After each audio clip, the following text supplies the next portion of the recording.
Dr. Kelvin ambaye amewasilisha mada hiyo ya kwanza. Tunawakaribisha tena katika mkutano huu. Sisi ni Wakristo na tunamruhusu mtu yoyote kuuliza swali na tuzuie mtu yoyote. Kwa hiyo sisi tupo kwa ajili ya kujifundisha maandiko ya Mungu na tunaendelea hapo tulipoishia. Msomaji wangu, sijui kama nitapanda. Ndio, naomba nisomee kitabu kile cha Petro wa pili 1 mstari wa 18, 19 na 20. Inasemaje? Tunaenda hapo. Tunaendelea hapo. Inasemaje kitabu cha Petro wa pili 1:19 na mstari wa 20. Petro wa pili 1:19 nasema. Ndio. Inasema, nasi ndio tuna lile neno la unabii lililo imara zaidi. Rudia tena. Tuna lile neno la unabii lililo imara zaidi ambalo tukiliangalia kama taa ing'aayo mahali penye giza, ndio mafanya mema. Kwa hiyo maandiko matakatifu yanasema sisi tuna neno lile la unabii ambalo tukiliangalia kama taa ing'aayo mahali penye giza twatenda vyema. Mstari wa 20 anasemaje? Mkijua neno hili kwanza, hapana unabii kwamba hakuna unabii katika maandiko, upatao kufasiriwa kama apendavyo mtu fulani tu, ndio maana unabii haukuletwa popote kwa mapenzi ya wanadamu. Bali wanadamu walinena waliotoka kwa Mungu, wakiongozwa na Roho Mtakatifu. Kwa hiyo tunaona wanadamu wanaongozwa na Roho Mtakatifu ndio wakati wa unabii. Sasa ukiona ufundishi unabii, ujue wewe bado hujaufahamu vizuri Ukristo, kwa sababu Ukristo unaendana sawasawa na unabii. Naomba nisomee kile kitabu cha Ufunuo wa Yohana sura ya 1 na ule mstari wa 1. Inasemaje? Ufunuo wa Yesu Kristo ndio aliyopewa na Mungu, ndio awaonyeshe watumwa wake mambo ambayo kwamba hayana budi kuwako upesi. Nimesema ni ufunuo wa nani? Ufunuo wa Yesu Kristo aliyopewa na nani? Aliyopewa na Mungu, ndio awaonyeshe watumwa wake mambo ambayo kwamba hayana budi kuwako upesi. Naye akatuma kwa mkono wa malaika. Akatuma kwa mkono wa nani? Wa malaika. Ndio akamwonyesha mtumwa wake Yohana. Kwa hiyo malaika akamwonyesha nani? Yohana. Tuanze na Yesu, si ndio? Ndio. Kitabu cha Mathayo 24:15 inasemaje? 24:15 Mathayo. Inasema 24:15 inasema. Ndio. Inasema, basi hapo mtakapoliona chukizo la uharibifu, lile lililo neno na nabii Danieli asomaye limesimama katika patakatifu, asomaye ndio na afahamu. Kwa hiyo Yesu anasema tukiliona chukizo la nini? La uharibifu, lililo neno wapi? na nabii Danieli limesimama wapi? Patakatifu. Asomaye nafanyaje? Afahamu. Kwa hiyo Yesu mwenyewe anatuambia tusome kitabu cha nani? Cha Danieli. Kwa sababu kitabu cha Danieli na cha Ufunuo ni vitabu viwili ambavyo vinaongelea habari za ufunuo wa mambo yajayo, ama ufunuo wa nyakati hizi, na hiki kizazi ndicho kizazi cha mwisho. Naomba tuanze, msomaji. Niko. Twende katika hicho kitabu cha Danieli ambao Yesu anasema tukisome. Danieli 7 mstari wa 1 inasemaje na kuendelea? Danieli 7 aya yake ni ya 1. 7:1 Danieli inasemaje? Niko hapo. Katika mwaka wa kwanza wa Belshaza mfalme wa Babeli. Huo ulikuwa ni mwaka wa kwanza wa mfalme Belshaza mfalme wa Babeli. Danieli aliona ndoto. Danieli akaona ndoto na maono kichwani kwake, na maono ya kichwa chake kitandani mwake. Ndio. Basi akaiandika ndoto. Basi Danieli akaandika ndoto, akatoa habari za jumla ya mambo hayo. Danieli akanena akisema. Danieli akinena akisemaje? Na aliona katika maono yangu wakati wa usiku, na tazama, hizo pepo 4 za mbinguni zilivuma kama kwa nguvu juu ya bahari kubwa. Hizo pepo zilivuma juu ya bahari kubwa. Ndipo wanyama wakubwa 4. Rudia tena. Ndipo wanyama wakubwa 4. Rudia tena. Ndipo wanyama wakubwa 4. Wakatoka ndani ya bahari. Wanyama wakubwa 4 wakatoka wapi? Ndani ya bahari. Wakatoka ndani ya bahari. Endelea. Wa kwanza alikuwa kama simba. Wa kwanza alikuwa kama simba. Ndio. Naye alikuwa na mabawa ya tai. Simba alikuwa na mabawa kama ya tai. Nikatazama hata mabawa yake yakafutuka manyoya. Mabawa yake yakafutuka manyoya. Akainuliwa katika mabawa yake mawili. Ndiyo, akainuliwa kwa mabawa yake mawili kama mwanadamu. Ndiyo. Naye akapewa moyo wa kibinadamu. Naye akapewa moyo wa kibinadamu. Na tazama mnyama mwingine wa pili. Baada ya mnyama wa kwanza tunaona mnyama mwingine wa pili. Alikuwa kama dubu. Alikuwa kama nini? Kama dubu. Naye aliinuliwa upande mmoja na mifupa mitatu ya mbavu iliyokwama kinywani mwake. Huyu mnyama wa pili ambaye ni kama dubu alikuwa ameinuliwa upande mmoja na mifupa mitatu ilikwamo kinywani mwake. Endelea. Katika meno yake wakamwambia mnyama huyo hivi, ndiyo, inuka ule nyama tele. Akaambiwa huyo mnyama inuka ule nyama tele. Endelea. Kisha ndiyo, nikatazama na kumbe mnyama mwingine kama chui. Mnyama wangapi huyo? Watatu. Kama chui. Naye ndiyo, juu ya mgongo wake alikuwa na mabawa manne. Juu ya mgongo wake alikuwa na nini? Mabawa manne. Kama mabawa ya ndege. Na alikuwa na mabawa kama ya ndege. Endelea. Mnyama huyo alikuwa na vichwa vinne. Mnyama alikuwa na vichwa vingapi? Vinne. Ndiyo, endelea. Akapewa mamlaka. Akapewa mamlaka. Ndiyo, endelea. Baadaye nikaona katika njozi za usiku na tazama. Ndiyo. Mnyama wanne. Mwenye kutisha. Mwenye kufanyaje? Mwenye kutisha. Alikuwaje? Mwenye nguvu. Ndiyo. Mwenye uwezo mwingi. Ndiyo. Naye alikuwa ndiyo, na meno ya chuma. Alikuwa na meno ya chuma makubwa sana. Alikula na kuvunja vipande. Alikuja na kuvunja vipande na kuyakanyaga mabaki kwa miguu yake. Ndiyo. Na umbo lake lilikuwa mbali kabisa na wale wa kwanza. Huyu mnyama wa mwisho umbo lake lilikuwa mbali kabisa na wale wa kwanza. Inasema naye alikuwa ndiyo na pembe 10. Na huyo mnyama alikuwa na pembe ngapi? 10. Alikuwa na pembe 10. Endelea. Nikaziangalia sana pembe zake. Akaziangalia sana pembe zake. Natazama pembe nyingine ikazuka kati yao. Nayo ilikuwa ndogo. Ndiyo. Ambayo mbele yake pembe 3 katika zile za kwanza zikang'olewa kabisa. Katika zile za kwanza zikafanyaje? Zikang'olewa kabisa. Kwa pembe 3 katika zile za kwanza zikafanyaje? Zikang'olewa. Katika zile 10 zikang'olewa 3 kwa kuibuka hiyo moja. Asante. Kwa hiyo katika hiki kitabu cha Danieli tumeona wanyama ni 4 hapa, na mnyama wa kwanza alikuwa kama simba, mnyama wa pili alikuwa kama dubu, na mnyama wa tatu alikuwa ni kama chui mwenye vichwa 4, na mnyama wa 4 alikuwa ni mnyama anayetisha, na wanyama wote wanatokea baharini. Sasa katika uhalisia sijawahi ona mnyama yoyote mwenye vichwa 4 wala mnyama ambao anatisha mwenye pembe 10, sijawahi ona. Sasa haya maandiko yakiandika hivyo yanakuwa yanamaanisha nini? Kitabu cha Hosea 12:10 nasemaje? Hosea 12:10. Ndiyo. Naenda hapo. Hosea 12 haki ni ya 10 nasema. Inasema ndiyo, tena nimenena na hao manabii. Mungu amenena nao manabii, nami nimeongeza maono. Na yeye akaongeza maono. Na kwa utumishi wa manabii nimetumia mifano. Rudia tena. Nimetumia mifano. Kwa hiyo Mungu anatumia mifano. Kwa hiyo wale wanyama si wanyama kweli. Sasa hao wanyama wanawakilisha kitu gani? Kwa sababu Danieli aliona wanyama 4. Sasa hao wanyama 4 wanawakilisha jambo gani katika ulimwengu huu, si ndio? Ndio. So tuende kitabu cha Danieli 7:17 inasemaje? Danieli 7 yake ni ya 17. Inasemaje?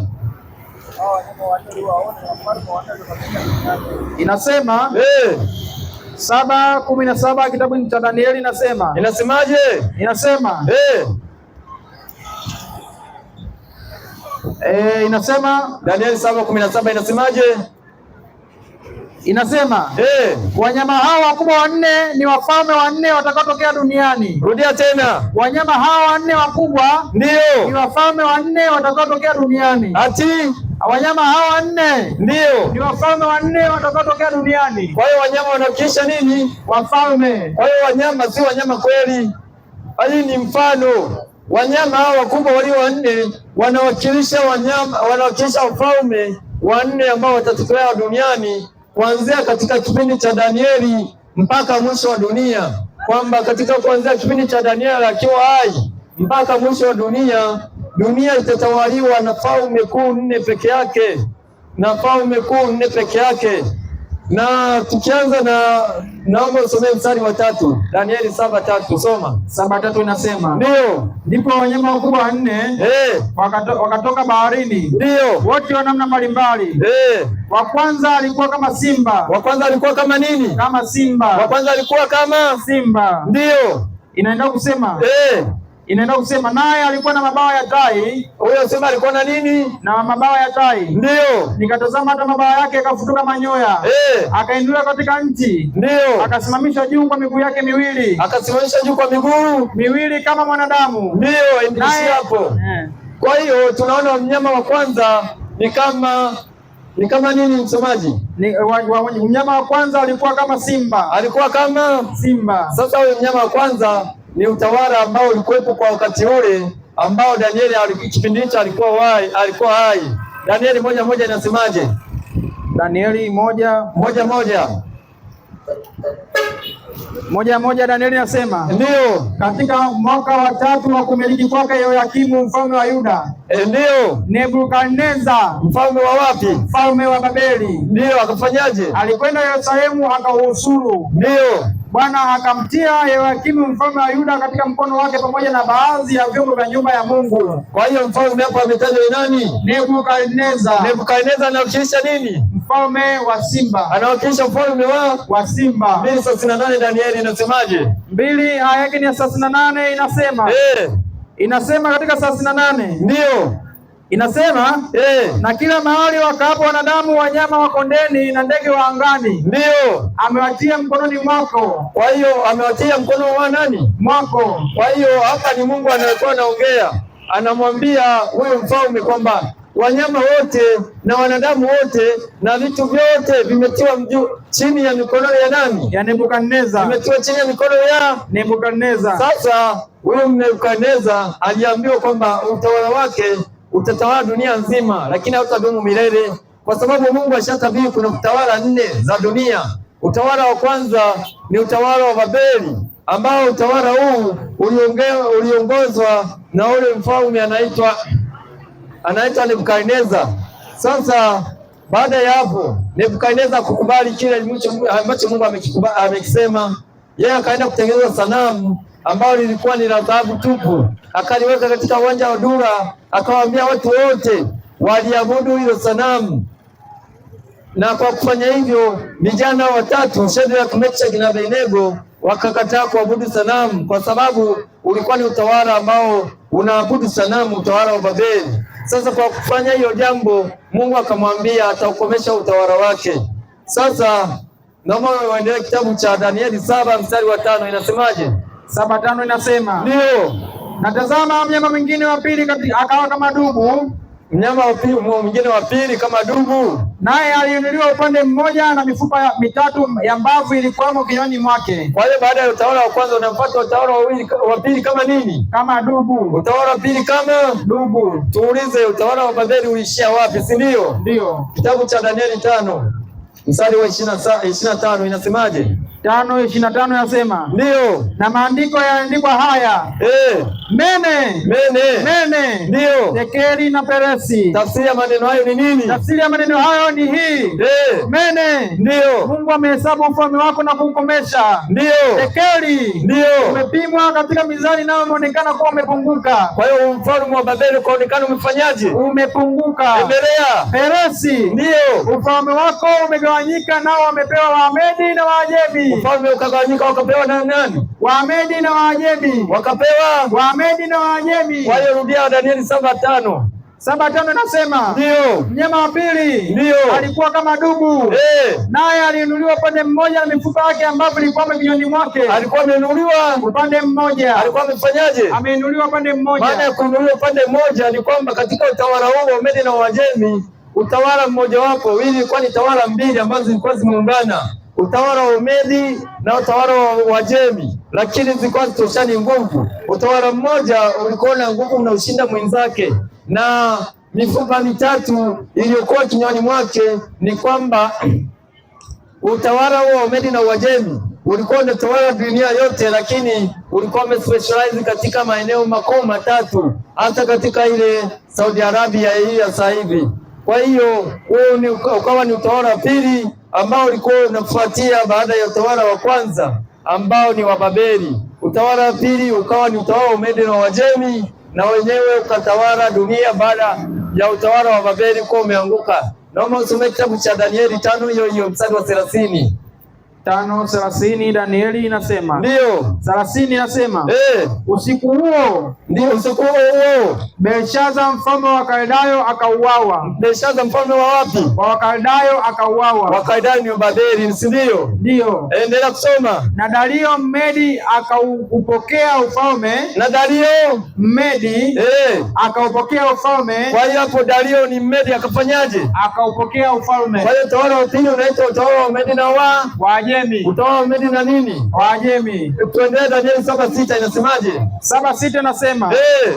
Kisha nikawa natazama, kumbe mnyama mwingine kama chui. Mnyama wangapi huyo? Watatu. Kama chui. Ndio. Naye juu ya mgongo wake alikuwa na mabawa manne kama ya mabawa ya ndege. Alikuwa na mabawa mangapi? Manne kama mabawa ya ndege. Alikuwa na mabawa manne kama mabawa ya ndege. Endelea kusoma. Mnyama huyo ndio alikuwa amevikwa vichwa, ana vichwa vinne. Ndio, alikuwa na vichwa vinne. Akapewa mamlaka. Akapewa mamlaka. Baada ya utawala wa Wamedi na Wajemi unapata utawala mwingine kama chui. Ndio. Na huo utawala tujue ni nini, si ndio? Ndio. Naomba nisome kitabu cha Danieli 8:20 inasemaje?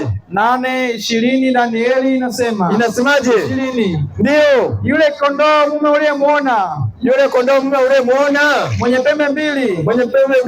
Hizo ndizo falme wa Wamedi na Wajemi. Ni falme za nani na nani? Na Wajemi. Ndio, Wamedi na Wajemi. Ndio, endelea kusoma. Na yule beberu mwenye manyoya mengi. Ni ufalme wa Uyunani. Ni ufalme wa wapi? Uyunani. Ni ufalme wa Uyunani. Kwa hiyo utawala watatu uliotawala dunia yote unaitwaje? Ufalme wa Uyunani. Utawala wa Uyunani. Ufalme wa Uyunani ambao uliongozwa na mtu mmoja anaitwa Alexander Mkuu. Alexander the Great ndiye alikuwa mtawala katika ufalme huu wa Uyunani. Sasa utawala huu tumeambiwa katika kitabu cha Danieli sura ya 7 mstari wa 6 kwamba huyu mnyama baada ya hapo alikuwa na vichwa vinne.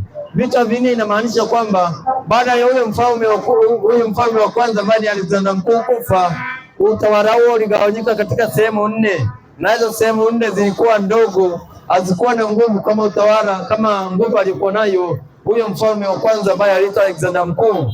Sasa naomba usomee kitabu cha Danieli hiyo 7 mstari wa 7 inasemaje? 7:7 Danieli inasema. Inasemaje? Baadaye nikaona katika njozi za usiku, na tazama. Aliangalia tena katika njozi za usiku na tazama, mnyama wa 4. Mnyama wangapi? Wa 4. Mnyama wa 4.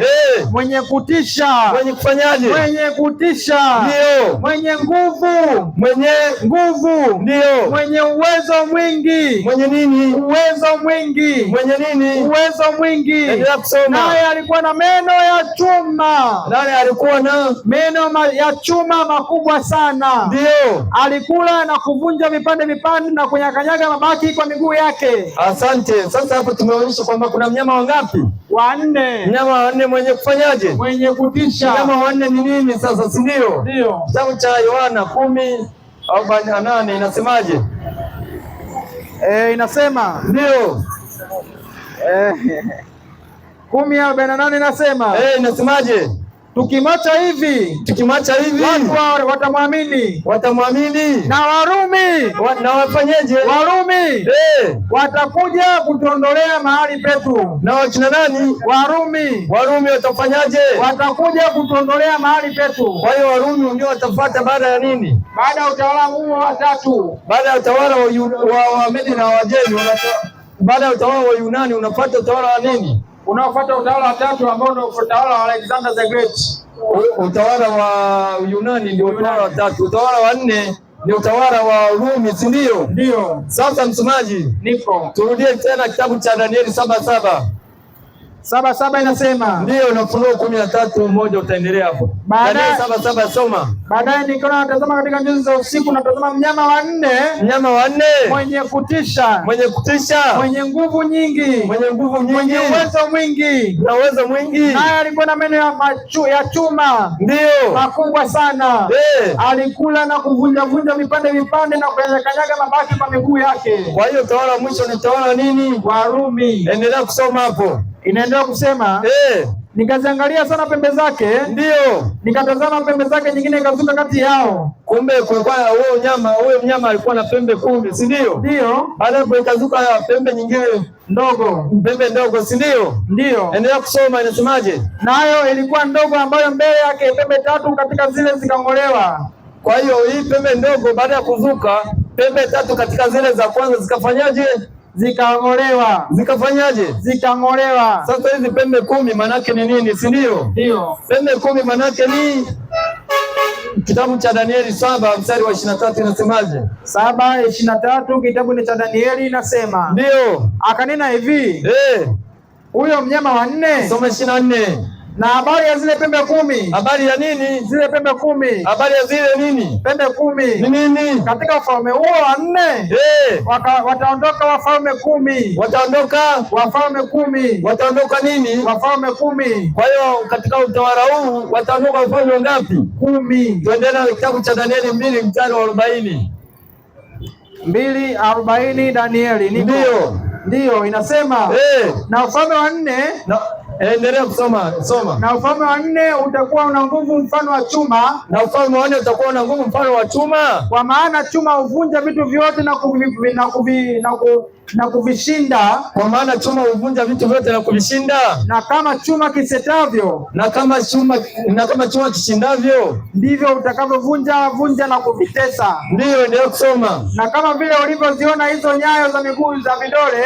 Kwa hiyo ile sanamu ambayo mfalme Nebukadneza aliota ilikuwa na vidole vingapi? Vidole 10. Ilikuwa na vidole 10. Ilikuwa na vidole vingapi? 10. Na huku mtawala wa 4 alikuwa na vidole na pembe ngapi? Ana pembe 10. Aendelea kusoma.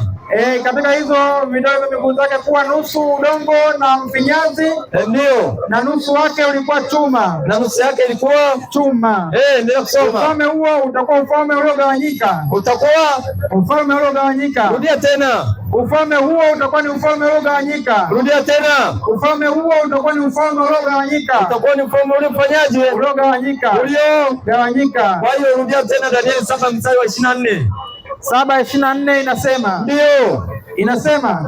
Na habari ya zile pembe 10. Habari ya zile pembe 10. Katika ufalme huo wataondoka wafalme 10. Katika ufalme huo utagawanyika wafalme 10. Na mwingine ataondoka baada ya hao. Kwa hiyo itakuwa ni ufalme ambao umegawanyika, ambao ni ufalme Warumi. Utagawanyika, utatoa ufalme 10. Ndio. Na hao ufalme 10 ndio inaitwa Ulaya. Sasa hao ufalme 10, endelea kusoma hapo kwanza. Inaendelea kusema. Ndio. Na mfalme mwingine ataondoka baada ya hayo. Kumbe kuna ufalme mwingine utatoka baada ya hapo. Inasema naye atakuwa mbali. Naye atakuwa mbali na hao wa kwanza. Atakuwa mbali na nini? Na wa kwanza. Atakuwa mbali na hao wa kwanza. Nasema. Ndio. Naye atashusha falme 3. Atafanyaje? Atashusha falme 3. Atafanya nini? Atashusha falme 3. Kwa hiyo katika wale wafalme wa kwanza falme 3 zitafanyaje? Zitashushwa na ufalme ndogo mmoja. Sasa katika ufalme mmoja ambao tutatakiwa tujue ni nini, ukiinuka huo ufalme, maandiko yanasema kwamba utashusha falme 3. Na kama unaweza kunisikiliza hapa na una simu, unaweza ukagoogle.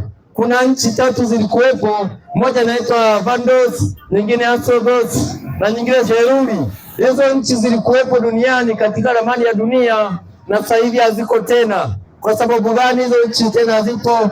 Ni kwa sababu ziliangushwa na hii pembe inaitwa pembe ndogo.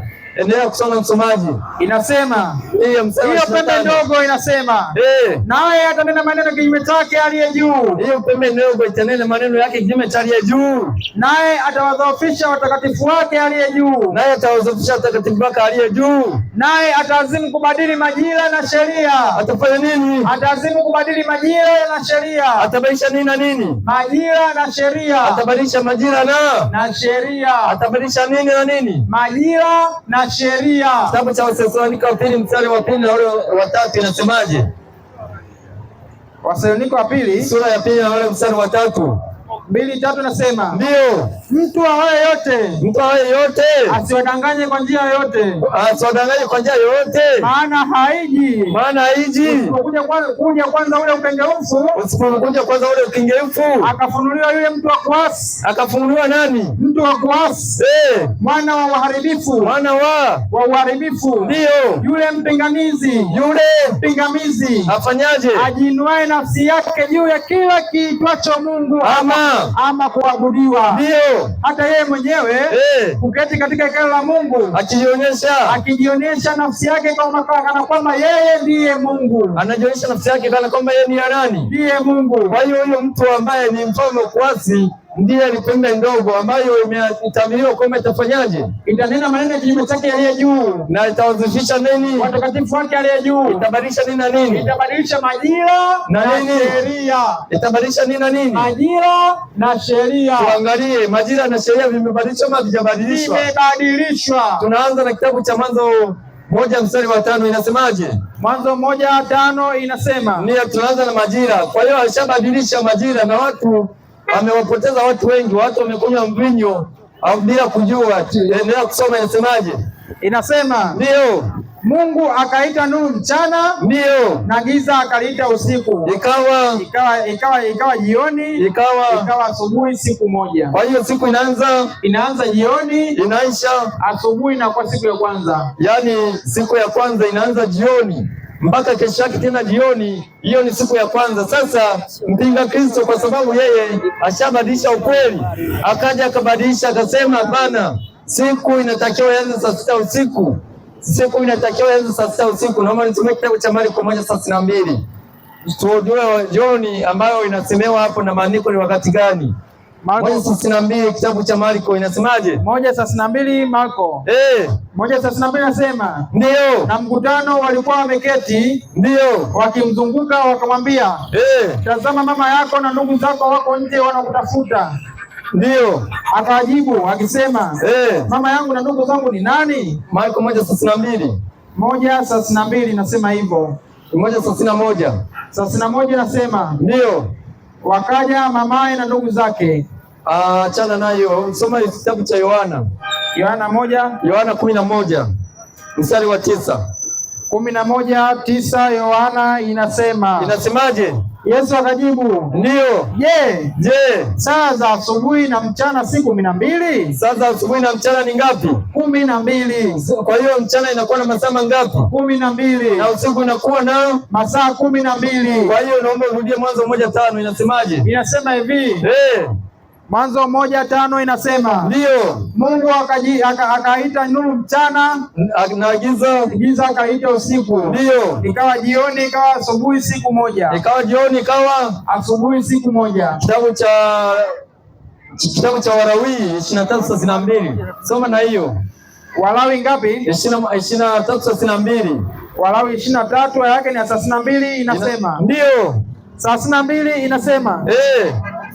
Itakuwa nusu sabato ya kustarehe kabisa. Rudia tena. Itakuwa nusu sabato ya kustarehe kabisa. Rudia tena. Inasema itakuwa kwenu sabato ya kustarehe kabisa. Itakuwa kwenu sabato ya kustarehe kabisa. Ndio. Nani mtazitesa nafsi zenu. Siku ya kenda ambayo ni siku ya tarehe 9. Siku ya kenda ya mwezi wa jioni. Rudia tena hapo. Inasema siku ya kenda ya mwezi. Siku ya kenda ya mwezi. Wakati wa jioni. Wakati wa nini? Jioni. Wakati wa jioni. Ndio. Tangu jioni.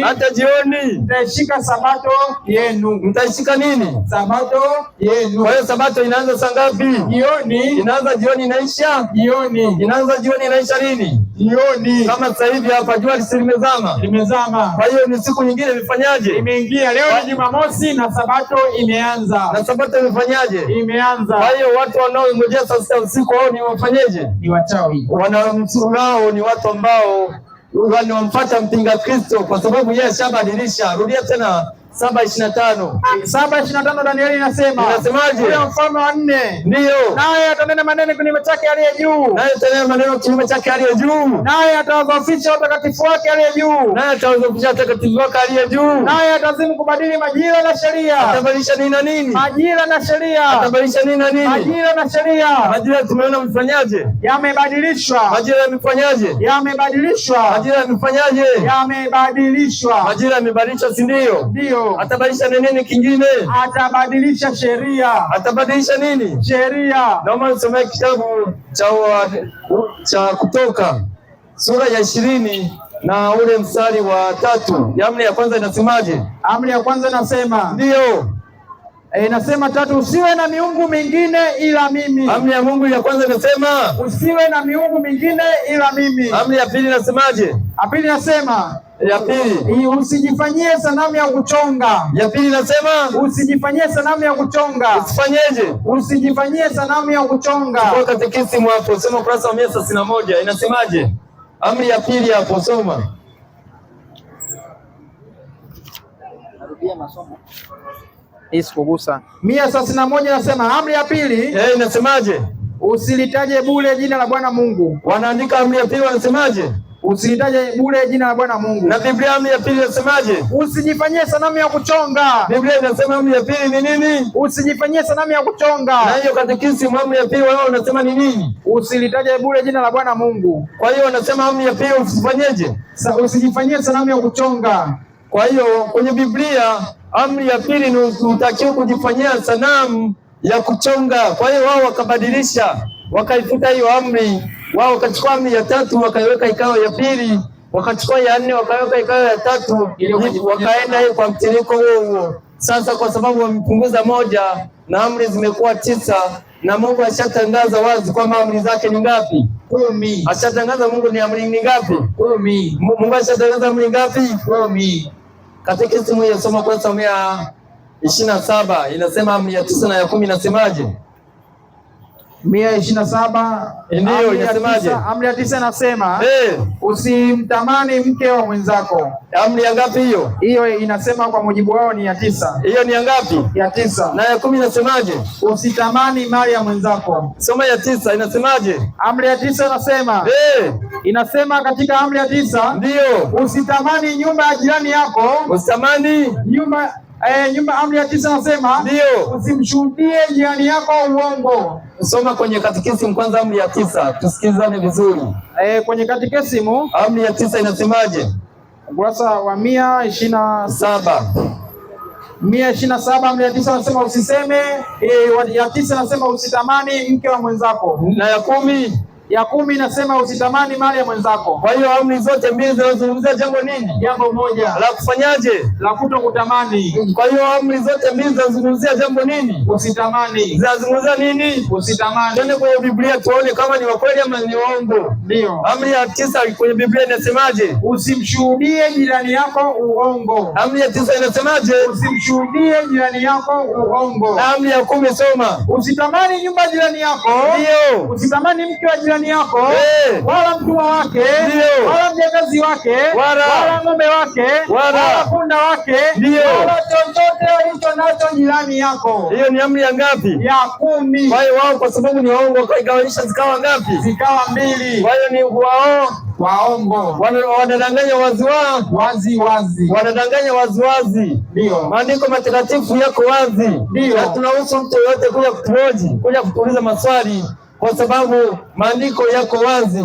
Amri za Mungu wamebadilisha, si ndio? Ndio. Rudia tena 7:25 inasemaje? 7:25 Danieli inasema huyo mfalme wa 4 ndio naye atanena maneno kinyume chake aliye juu, naye atanena maneno kinyume chake aliye juu, naye atawadhoofisha watakatifu wake aliye juu, ndio naye ataazimu ndio kubadili majira na sheria. Atabadilisha majira na nini? Na sheria. Kwa tumeona amri zimefanyaje? Zimebadilishwa. Amri zimefanyaje? Zimebadilishwa. Sasa hii amri ambayo wameiondoa kabisa tuiangalie kwa undani. Ndio. Kitabu cha Kutoka sura ya 20 naona mstari wa 4 inasemaje? Mstari wa 8 inasema. Mstari wa 4. Wa 4 inasema. Usijifanyie sanamu ya kuchonga. Usifanyeje? Usijifanyie sanamu ya kuchonga. Endelea. Usijifanyie sanamu ya kuchonga wala mfano wa kitu chochote. Ndio. Kilicho juu mbinguni. Kilicho wapi? Juu mbinguni. Yesu yuko wapi? Juu mbinguni. Yesu yuko wapi? Juu mbinguni. Kwa hiyo hatakiwi kufanyaje? Hatakiwi kuchongwa. Hatakiwi kuchongwa. Hatakiwi kufanyaje? Kuchongwa. Endelea. Wala kilicho chini duniani. Wala kilicho majini. Wala kilicho wapi? Chini duniani wala majini. Ndio. Wala kilicho chini ya dunia. Wala kilicho chini ya dunia. Usimisujudie. Usifanyaje? Usimisujudie. Wala kuvitumikia. Kitabu cha Torati 4:16. Soma na hapo.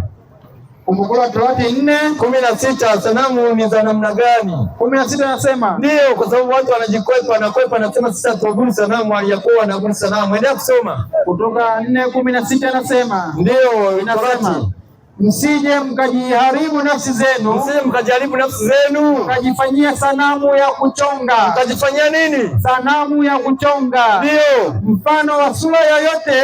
Mfano wa nini? Sura yoyote. Mfano wa sura yoyote. Ya nani? Mfano wa mwanaume au mwanamke. Mfano wa nini? Mwanaume au mwanamke. Mfano wa nini? Mwanaume au mwanamke. Kwa hiyo tukiona sanamu ya Mariamu au maandiko yanasema tusifanyeje?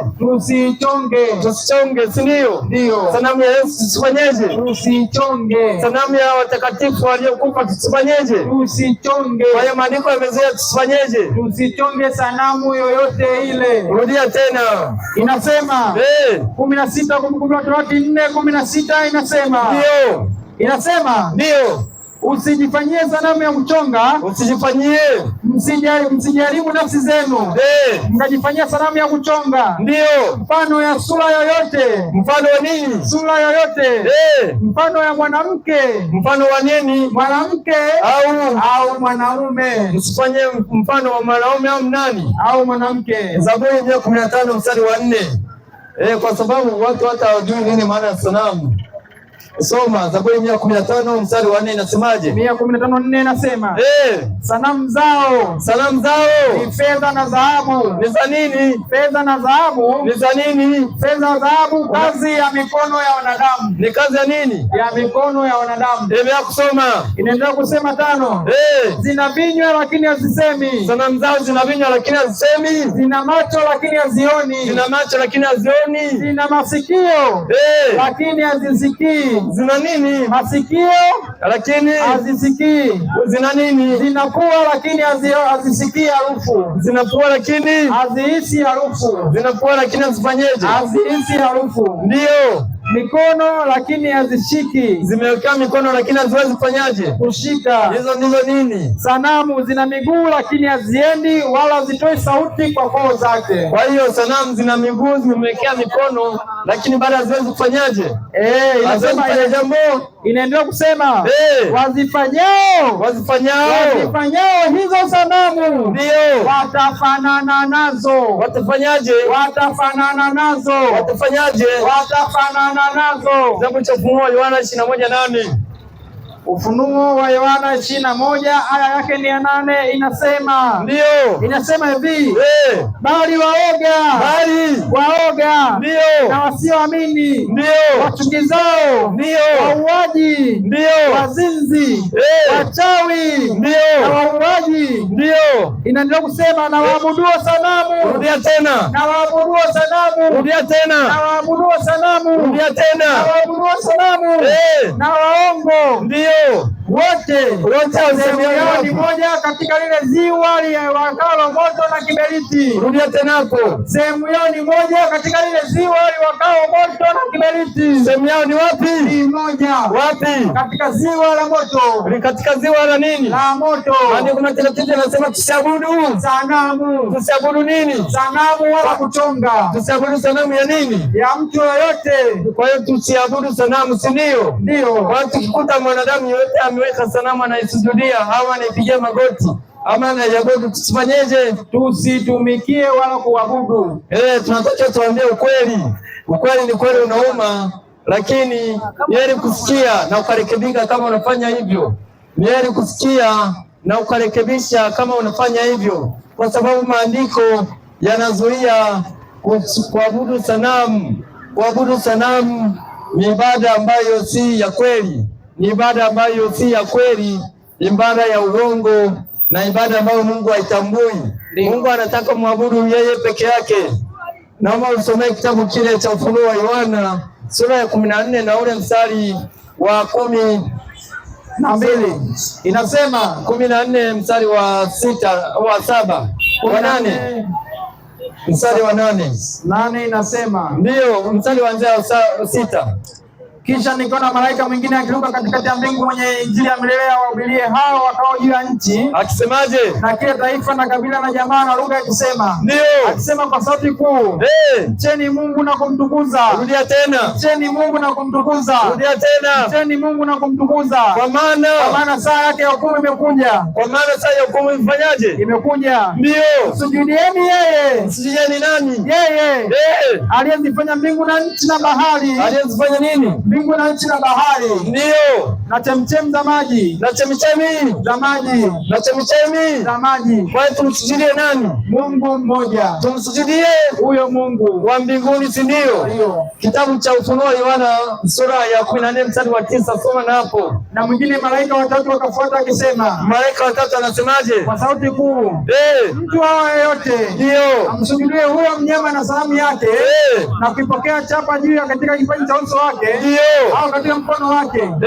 Yeye naye atakunywa katika mvinyo wa ghadhabu ya Mungu iliyotengenezwa kwa sababu kuchanganywa na maji. Kwa hiyo mtu akisujudia nani? Huyo mnyama na sanamu yake, atafanyaje? Atakunywa mvinyo wa ghadhabu ya Mungu isiyochanganywa na huruma. Atakunywa mvinyo wa ghadhabu ya Mungu iliyotengenezwa pasipo kuchanganywa na maji, si ndio? Ndio. Asanteni. Kwa watu wote wenye swali tunawakaribisha. Huu ni mkutano wa Injili ambao tumzuii mtu yote kuja kueleza kama tumeongea uongo. Tunamruhusu mtu yote kuja kuuliza swali. Sanamu hairuhusiwi kuabudiwa na watu wowote wale, na sabato ya Mungu ni Jumamosi, inaanza jioni, haianzi saa 6 usiku kama watu wanavyofikiria kwamba siku inaanza saa 6 usiku, bali siku inaanza jioni, kwa maana maandiko matakatifu yanathibitisha hayo madai, na tunawakaribisha watu wote, Kama utakuwa na swali, karibu sana.